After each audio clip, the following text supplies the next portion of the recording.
The key guideline is the fact that that the network exists for the sole purpose of making its member farms profitable. In other words, the network itself cannot derive any revenue, cannot take any profit from the sale of the produce.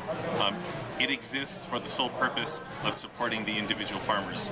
So when the network started, a lot of people used to think about it and say, they would talk to us about it and they say, oh, so are these Agricultura's farmers? And we would say, well, no, it's not that the network owns the farms, it's the other way around. The farms own the network. And we think that that structure and that model are what will really kind of drive its ethical business practices.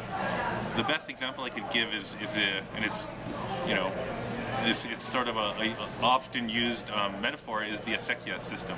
But in this case, it's not a metaphor. You know, the acequias system, if you think about it, is really a structure. It's a structure that was built and designed by a bunch of individual farmers, and it was designed in such a way that each farmer had to play his or her role in terms of making it work. But if they all played their role, they could all get a huge benefit and be much more productive than they could be without this structure. So is the acequia system ethical? Well, it remains ethical as long as it's serving the farms that it feeds in terms of water, and as long as all of the individual farmers are behaving in an ethical way in terms of the sharing of the water. It's the same model with Agricultura Network.